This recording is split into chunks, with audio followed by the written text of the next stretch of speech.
தமிழில் ஓரெழுத்து ஒரு மொழி பற்றி பார்க்கலாம். மொத்தம் தமிழில் வந்து ஓரெழுத்து ஒரு மொழி மொத்தம் 42 இருக்குது. அந்த 42ல் 40 எழுத்துக்கள் வந்து நெடில் எழுத்துக்கள், மீதி இருக்க 2 வந்து குறில் எழுத்துக்கள். அந்த குறில் என்னென்ன அப்படின்னா நோவும் தூவும் இது லாஸ்ட்டாக கொடுத்துருப்பாங்க. அது 2 மட்டும்தான் அந்த இதில் வந்து குறில், மற்ற எல்லாமே நெடில் எழுத்துக்கள். அந்த நெடில் எழுத்துக்கள்லையும் இப்போ ஒவ்வொரு எழுத்து வரிசையிலையும் என்னென்ன எழுத்து வந்து நெடில் எழுத்தாக வரும்னு சொல்லி இதில் கொடுத்துருக்காங்க. ஃபஸ்ட்டு அந்த வரிசையை வந்து ஞாபகம் வச்சுக்கலாம். புக்கில் கொடுத்துருக்க மாதிரி அந்த ஆர்டர் படி ஞாபகம் வச்சுக்கலாம். அதை எப்படி ஞாபகம் வச்சுக்கலாம்னா, உமாங்கிற லேடி தவணையில் வந்து ஏதோ ஒரு பொருள் வாங்குறாங்க, ஒரு டிவி வாங்குறாங்கன்னு வச்சுக்கலாம். தவணைங்கிறத நம்ம டியூன்னு சொல்லுவோம்ல, அதான் தவணைக்கு வந்து ஒரு டிவி வாங்குறாங்க. 2 மாதம் தவணை வந்து சரியாக கட்டிட்டாங்க. அடுத்த 2 மாதம் சரியாக தவணை கட்ட முடியல.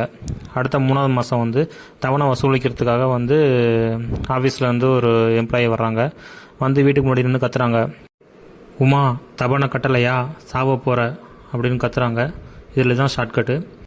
இதில் ஊங்கிறது உயிரெழுத்து வரிசை, மாங்கிறது வந்து மகர வரிசை. அதே மாதிரி மற்ற எல்லாத்துக்குமே அந்தந்த வரிசைகள் வரும்.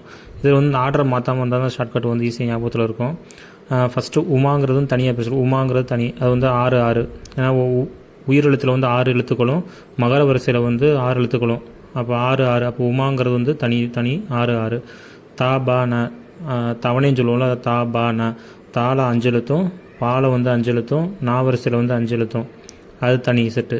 அடுத்து வந்து கட்டளையால் வந்து காங்கிறது ககர வரிசை, அதில் 4 எழுத்தும், சாவ போகிறங்கிறது வந்து சாவரிசையில் வந்து 4 எழுத்தும், வகர வரிசையில் வந்து 4 எழுத்து, இது தனி செட்டு.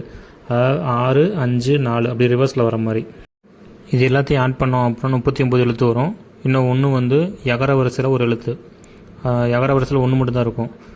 அதை கூட எப்படி ஞாபகம் வச்சுக்கலாம்னா, இந்த எம்ப்ளாயி கத்துறான்னு சொன்னோம்ல, உமா தவணை கட்டலையா, சாவ போகிறேன்னு வெளியே இருந்து கத்துறான். உடனே உமா வந்து உள்ளேருந்து யாரா இணைய, இந்த யாரா இணைய சாக போகிறேன்னு சொல்கிறது, இந்த யாரா அப்படின்னு சொல்கிறாங்கள, அது யகர வரிசை, அதில் ஒரு எழுத்து. இப்படியும் ஞாபகம் வச்சுக்கலாம். அப்புறம் குறியில் வந்து 2 எழுத்து, நோவும் தூவும். இதுதான் வந்து ஒரு எழுத்து ஒரு மொழி மொத்தம் 42.